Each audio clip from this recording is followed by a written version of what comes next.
All right, welcome back, everybody. Thanks for joining in. It is always a pleasure to have you around. Today, what we're going to be doing is a little bit different than some of the other reaction videos that I've done. I'm actually going to be commenting on something that I've been going through, a little journey that I've been setting forth on in the last 2 months, you could say. Um, just jump right into it. I have done a 60-day sobriety challenge. So, what that meant was I had no coffee, no alcohol, and no weed. I live in Canada, so you're allowed to legally smoke marijuana if you're over the age of 18 and all that goodies. So, just to get that out of the way.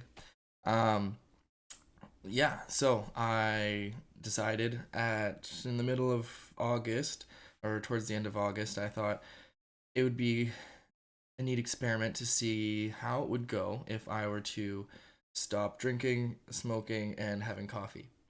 I have been a big weed smoker for years and years and years, and I had various attempts of trying to stop smoking, and then in some of the attempts it lasted 3 days, sometimes it was a week or two.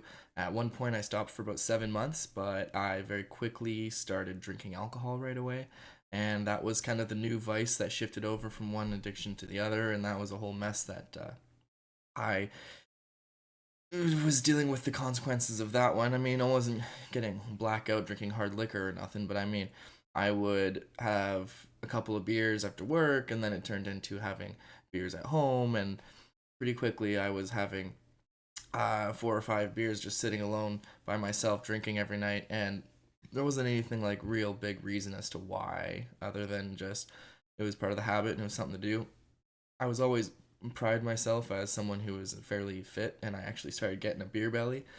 And from someone going from having like visible abs to having a beer belly at only 24 was like freaking me out. So a couple of years ago, but anywho, now I am. It is October 31st, so at the time of recording, I'll probably put it out today. I went 2 months without. So it says 60 days sobriety. So I've passed 60 days. Today would be the 61st day, but 60 days sober, it just sounds good. Yeah. So I have a couple of different things I'm going to talk about: the benefits and the setbacks or negative aspects, and the things that I've learned about it. So we'll get going on those, and that just about covers it. Let's jump into it. So, first, I'm going to start with the struggles. With the sudden, abrupt stop of having these kinds of things in your life, when you go from drinking and smoking and having coffee every day. Most people have coffee every day for decades and decades, and they don't think too much about it. And they will have kinds of energy drinks, and you'll have all kinds of crazy different stuff to really get yourself wired and go, go, go. But I had been doing a lot of. You know what? Hang on. Let me jump back here. Let me talk a little bit about why. Like I was saying about the addiction side of things, where I had struggles with my coping mechanisms, and it wasn't like obnoxious abuse. I wasn't getting in trouble at work or getting having it have a major negative impact on my financials or anything dramatic like that. But I felt like I could be doing better, and I thought I feel like I have a lot more potential that I'm not living up to, things that I could be doing better in my own life, things that I want to do that I'm not doing because I am using these vices all the time. And I thought, while I'm going to stop drinking and smoking, let me also take out coffee, because I had heard so many great positive benefits about going without caffeine in you know the better help no in the self improvement world, I guess you could say. And I thought it was really interesting idea to try taking out that while I'm getting rid of two things, I'll get rid of the third, and we'll see how it all balances out. Because I mean, smoking and drinking, it can help you feel more relaxed and then more tired. But then in the morning, it was a very regular thing that I have a little, you know, $100 cappuccino machine, nothing too crazy. But I would make myself a little espresso, cappuccino. I liked the rhythm of it and everything. It was a beautiful um, little routine that I was doing. And I thought, well, this is also an addiction. I had heard the way that people would talk about coffee. People would say, I can't start my day without my coffee. I need my coffee in the morning. Oh, I need at least two coffees, or I can't go more than 6 hours, or I can't focus without a coffee. I need a coffee to study or to do for school or for an exam or what have you. And I thought that sounds a lot like addictive verbiage, a lot like addictive behavior. And I thought, let me see how that would impact on this journey and how that would come about. So, anyways, I think that pretty much sums up why I came to this point and why I wanted to stop those three things all at once. And it was pretty much cold turkey. I mean, I ran out of coffee grinds and I stopped about a week before September, so I was already kind of doing it. But then on the August 31st, I decided it's the last day, so I gotta go out with a bang, and so I smoked, drank, and had coffee in the morning, and it was like a whole fun afternoon. But the next day, I just felt like garbage. It was just, I really wish I hadn't done all those three things after slowing down on them, and then I mean, it was, it was like a nice last day of what. So, anywho, we'll jump right into it. So, I want to start off with these struggles because it's kind of like eating your vegetables first. You want to, if this video of content was a meal, then we're starting with the vegetables, the parts we don't love so much. And yeah, so that is the struggles. The first week of cravings, obviously, in the first couple days, I was really thinking about, man, I really want to smoke, or I could really go for a beer or something.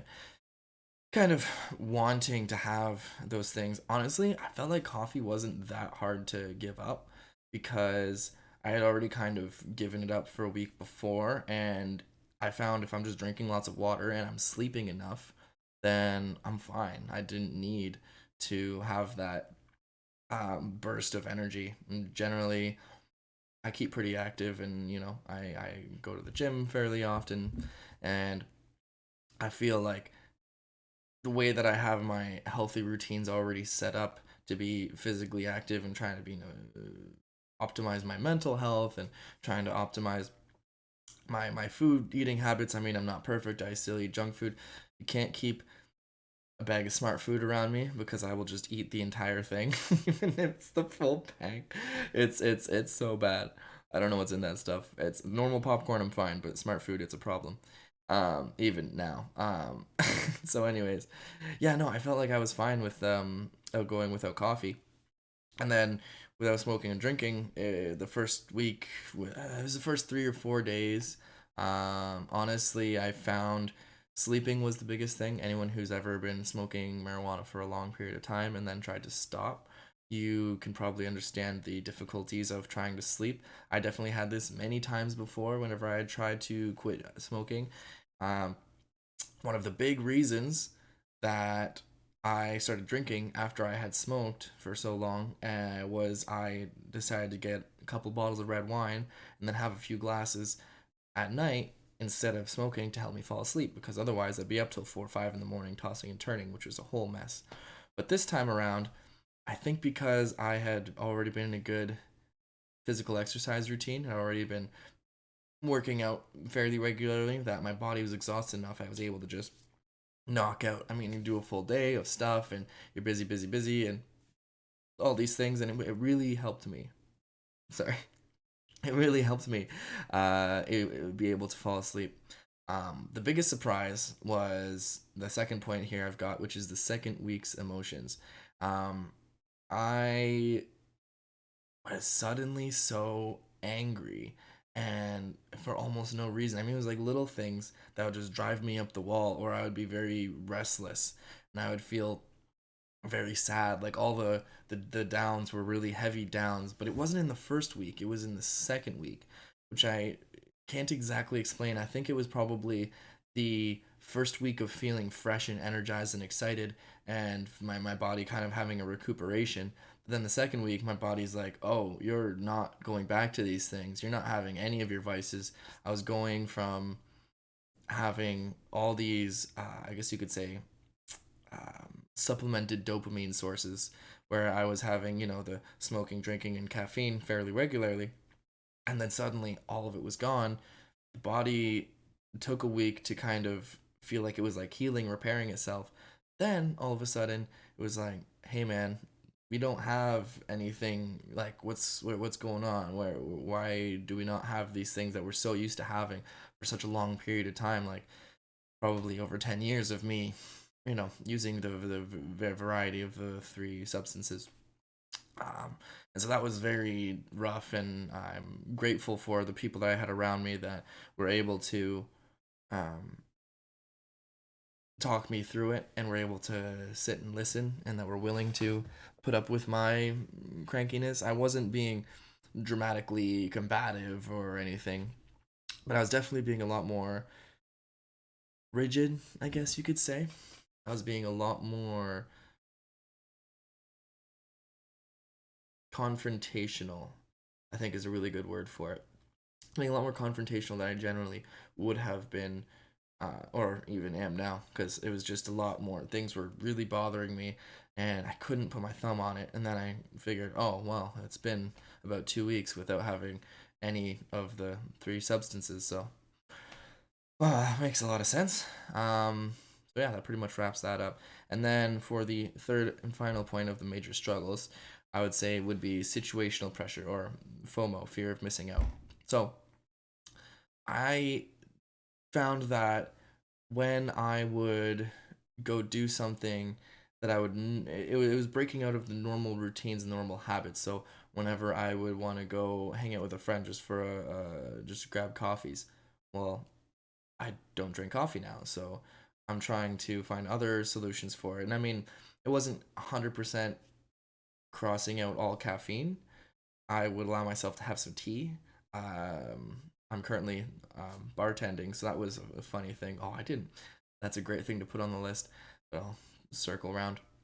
So I would have some pop whenever I was at work. A little bit, a bit of sugar in a drink or something, make a mocktail. But I wouldn't be drinking a Red Bull. I wouldn't be having a Monster, Rockstar, any of those guys.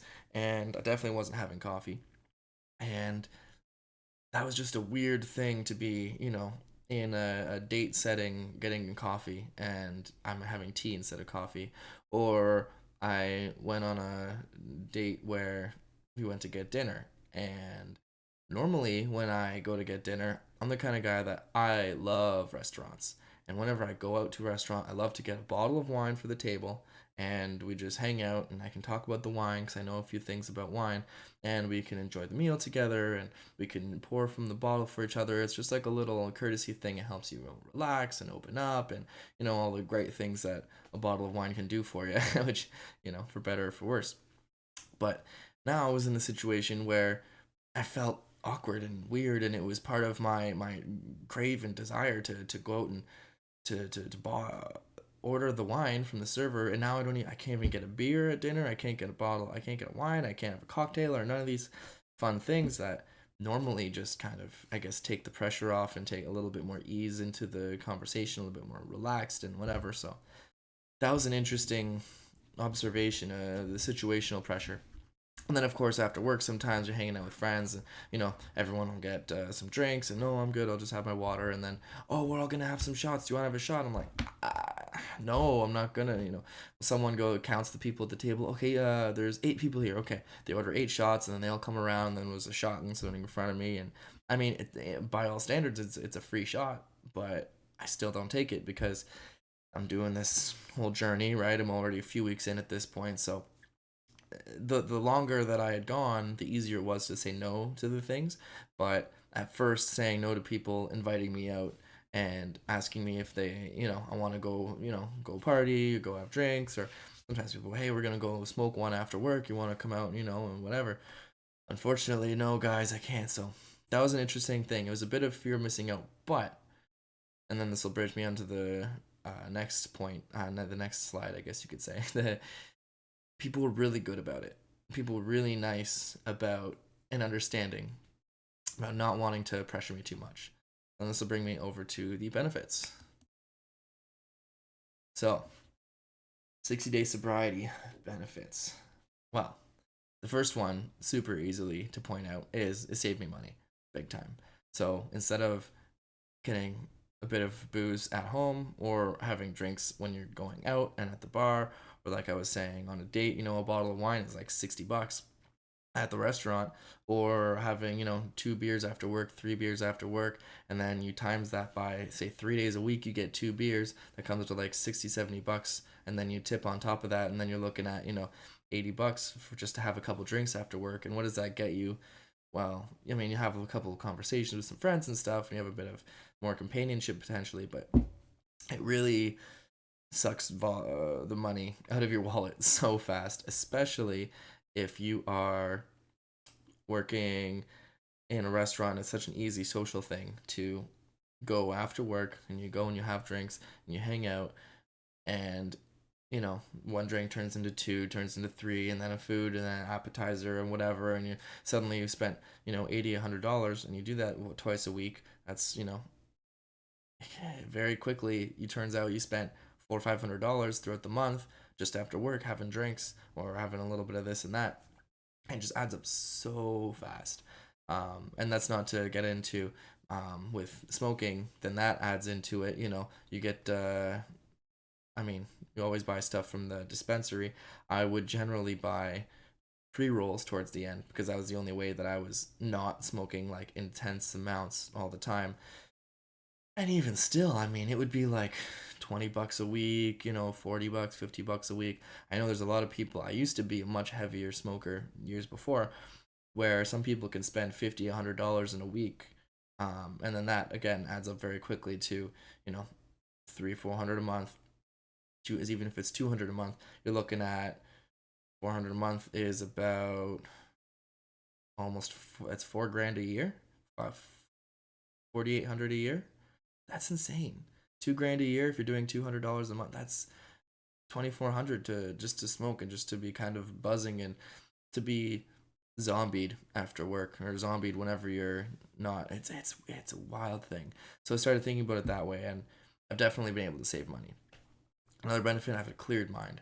So my brain, I still have little faults and hiccups, of course, and I think the long term use of me having smoked so much and had so much drinks and the exposure to those things to my brain, which I regret having done those things when I was so much younger and I had a developing brain, especially the prefrontal cortex wasn't fully established. But I definitely feel like my mind has significantly cleared. I can be much more objective based. I can be a lot more focused on exactly what I need to do and see the linear pathway of steps and how to get there. And it's been a really awesome experience to be able to say, yep, I obviously when you're stoned versus when you're sober, you can be a lot more clear minded with being sober. I've had a lot of arguments with people where they insist that no, whenever I smoke, I can be very clear and oriented, but I watch their behavior and it's not even close to the case. It's just they tell themselves that because you lie to yourself because you want that thing, you want that substance, that that dopamine increase, the serotonin, the high. So the cleared mind is a massive, massive upside. Balanced mood, like I was saying earlier, after the first week or two, it was kind of shaky. But then now I feel like you still have highs and you still have lows, but you learn how to deal with the lows in a natural way. And I feel like the lows are a lot less common. I'm not beating myself up for wasting time on dumb stuff because I mean, I'm still spending a lot of time on things like YouTube and scrolling through Instagram, and we'll be watching various Netflix or Disney Plus series and such. But I feel like I'm able to be a lot more productive, and I can just stop and go, you know what? I'm gonna go do this thing today. I'm gonna go do that, or being able to separate myself and go, oh, I've been on here for a while. I'm gonna go do something. Where whenever I was smoking and drinking, I'd be um, a lot more oriented or pushed towards wanting to go sit and do nothing because oh well, I'm done work, I have nothing going on tonight, let's hang out. I go and then I smoke or I grab a couple beers and I go and hang out in my room. And now I feel like shit. I can't do anything because I don't trust myself. I'm too um, out of a stable rate frame of mind, frame of reference, that I can't do anything confidently to actually do something that I feel like is high quality, because I would be beating myself up. I'd be second guessing myself. I was always argumentative about smoking having anxiety effects. I think no, I feel way more relaxed. I don't feel any anxiety, but I feel relaxed when I'm doing something that's in a relaxed zone or space.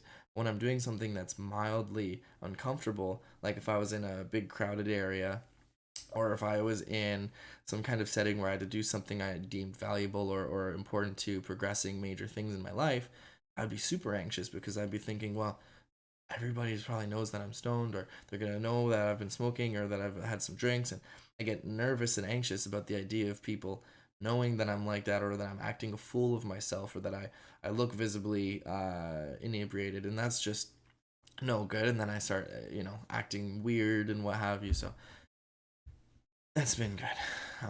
Being without those things is it's fantastic. Um, so my mood has definitely been more balanced.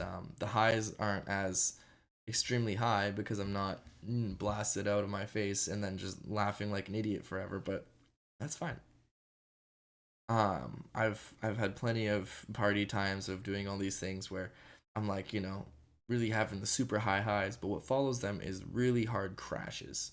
And I feel like I'm a lot more, as I'm getting a little bit older and maturing, I'm more craving the stability than the roller coasters of extreme ups and extreme downs of life. I'd just rather have just a flowing, chill, move along. So, consistent energy. This really comes down to the coffee. It has been wild, the difference that I noticed from not having coffee. And I mean, I did all three stop at the same time, so maybe that has a big part of it, but the energy levels that I'm feeling are just wild. I feel like when I wake up, I have a bunch of water in the morning, and then within 20 minutes, half an hour, I feel like I'm pretty much up and ready to go. I can get up and go start doing things and spring around, and it doesn't bother me at all that I don't have a coffee. And when I get to work and, I see all the morning people that bring in their, some people bring in an energy drink like a big Rockstar or Monster. Some people will bring in their, giant thermos of coffee. And I'm just so grateful that I feel like I have the balanced energy level to be able to get in there and do that. And I think that it largely comes from not having to be drinking the coffee in the morning or having the increased reliance on that caffeine levels intake. Because for anyone who knows any of the science behind caffeine, actually, it doesn't make you alert, but it just blocks the neural receptors that are telling you that you're tired. I think it's adenosine. It stops the adenosine reactors from believing that you're tired, and so it's a very interesting concept. And so when I stopped drinking coffee, I noticed almost within a few days that I had much more consistent energy, especially in the mornings. And not having coffee in the morning made it much easier for me to sleep at night, which I'll get to in a second. Um, Next point is the support of people. So I found while I was in social situations, and this was amazing, I was able to feel relaxed and free and no pressure to feel like I wanted to drink or to do anything. And people were super accepting about it. I even went out to a place where we had some drinks. Well, I was with the group, everyone was having drinks, and then after they went out to go smoke, and then everyone, they were passing around the joint, and it was all cool. But I was just a little bit tempted, but everyone was very supportive in the idea of saying, nope, we're not going to let you have it. And we are supportive of the idea of you going on this journey of this health, this cleanse, I guess you could call it. And it's been really awesome and really motivational to feel like I can go ahead and go through this whole thing without it. with the support of the people around me, which is just awesome. You know, family members and friends alike, and strangers. They're like, "Oh, that's really cool. Good for you." So awesome.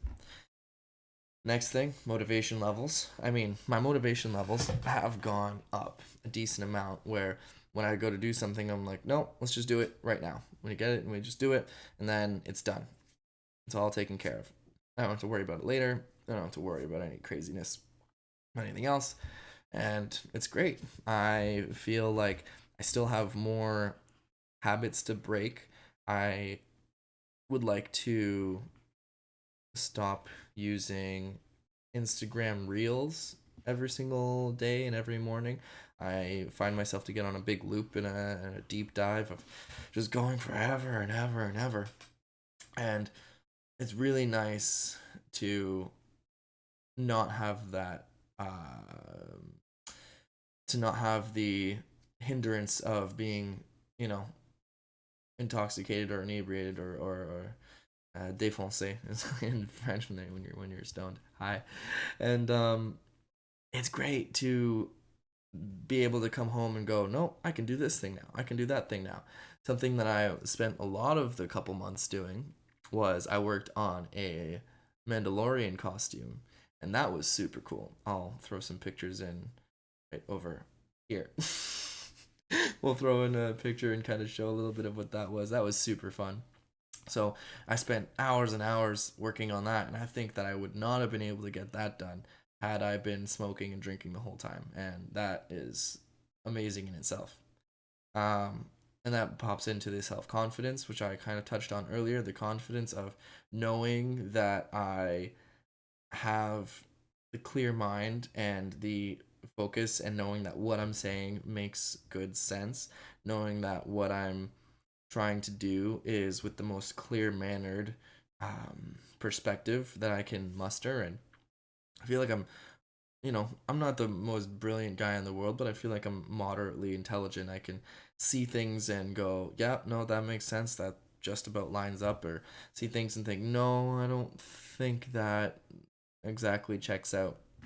And it's been really exciting to watch within myself the journey that's gone along with this confidence building. And then this brings me into my favorite thing. The sleep quality has gone incredible. So I say sleep quality and not sleep length because I don't need to sleep for 9, 10 hours. Whereas I know a lot of people that are drinking or smoking and lots of coffee and all of the things all the time, and they can sleep easily for 10 or 12 hours. I've never been a super long sleeper, but I would sleep for like 9 or 10 every now and then. And now that I have none of these substances in my system, I feel like I can go 5, 6 hours of sleep and I'm good and I can get going.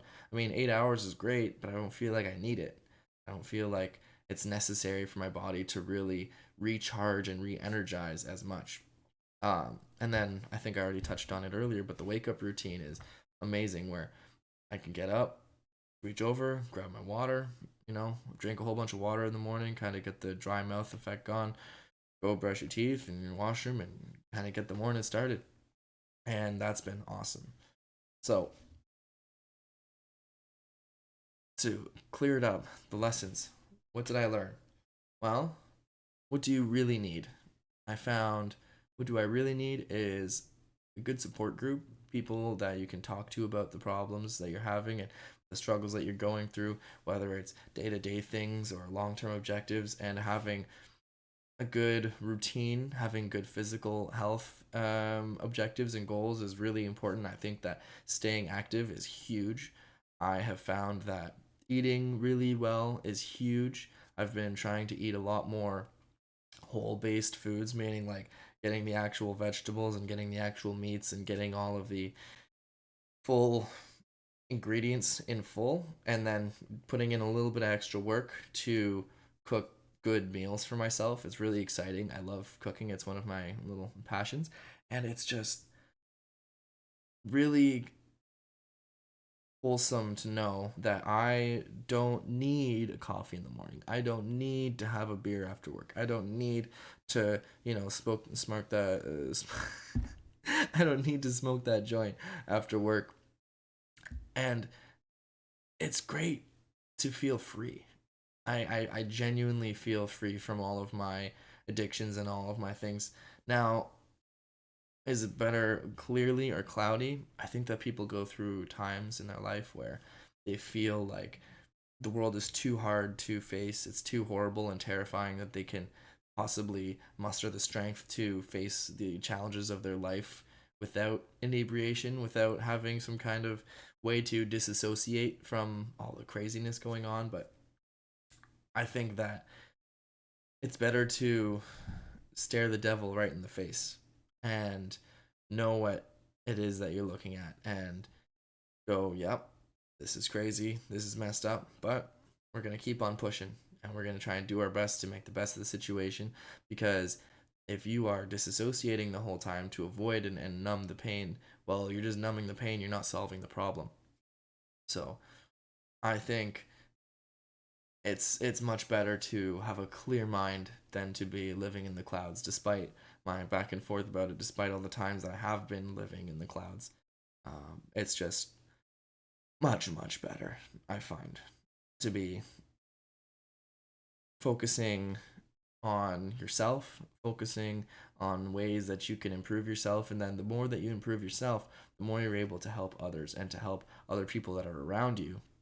And I think that's just a beautiful thing to be able to show yourself the amount of love necessary to optimize yourself to be running at, you don't have to run at 100%, but at least running at 80%, at least running at 75%. And then you can really go out there and kick it and go and really do good in the world and really try and be the best version of yourself that you can be. And then you can spread that love to everyone else around you. And that's an awesome thing. Um, the last point that I'll touch on is sobriety actually better? I mean, I think you kind of know where I was going with this from the beginning. I think so. I think that now, does it make you a better person? I don't think that you're, how do I say this nicely? I don't think that it makes you a better person or that you should hold yourself to a moral high ground or think that you're superior to anyone else. I know many people who are struggling with addiction and to what degree they will admit or come forth to say that it is an addiction or that it is a problem. I think that there are very few people, percentage wise, in the world who are actually genuinely sober from all of the substances, especially the three that I mentioned. I think at the top three that are used globally. If I'm correct, I think or and nicotine is also, but I haven't been a user of nicotine for quite a long time. I mean, here and there I've dabbled, but never been a cigarettes guy. More of a vaporizer person, but that's a whole nother thing. I haven't been vaping. I'm not worried. That's not a thing I'm worried about trying to stop. Um, but yeah, I think if more people could become fully sober, then they can be more comfortable in their skin and be allowed to express themselves and feel comfortable expressing themselves without the help of a narcotic. Well, and people don't like the idea that alcohol is a drug, but it is very much the most powerful and dangerous drug. I mean, aside from what you got, like the fentanyls and heroines and cracks of the world, but it's the legalized poison and it's used all the time. But I don't know. I think trying to be sober as much as you can and treating yourself to special occasions is the best way to do it. And a special occasion meaning maybe a couple times a year, but even at that point, I wouldn't say do it, once a month or maybe once a week, but I think even less than that's better. I think that for my own objective, I'm going to be doing my best to only drinking or smoking very seldomly throughout the year. Maybe once a month. I know that on the Andrew Huberman podcast, he had a big episode on alcohol, and he was talking about the ideas of and the research behind alcohol use and that only two standard drinks per week is the optimal or ideal. And I think that's an interesting one. I think that could be something I could try out, but I don't think I want to get into even weekly routine of having drinks. I don't know. I think less is more. And I think that going through those struggles and through those phases is best without the help of substances. So, anyways, I know that this was a long winded rant. I know that this was quite something, a little bit more out of the ordinary. We're already at 35 minutes, so that's quite something as well. I was not intending for it to go this long. I was thinking maybe 20 minutes, but here we are. Anywho, I would like to thank everyone who may have stuck around to the end. If anyone has any big, long sobriety goals or journeys, or if you are feel like you're struggling, there are plenty of resources out there that can help you out with any kind of addictions help, whether you need different counseling or whether you need to go to meetings or reaching out to family members and loved ones. I know that there's a lot of people that would be love to support and help you out along your journey, because I believe that there is more good in the world than there is negative. So, anywho, get off my lovey-dovey, ooey-gooey tangent here and kind of wrap things up. I'm grateful for everyone who may have watched this video and thankful for people who have stuck around this long. If you want to see more, if you want to see what else I have to say, other things I'll be kind of reacting to and talking about, hit it with the subscribe down below. Hit that notification bell, hit the little ding ding ding. It'll be a good time next time you pop in, and I'll try to make it a bit more fun and lighthearted. But this was something that I really wanted to talk about, something that I've been passionate about, and something that means a lot to me. So I just wanted to get it out there and share it all with the good people of the world. So thank you for coming by. Have a great one. See ya.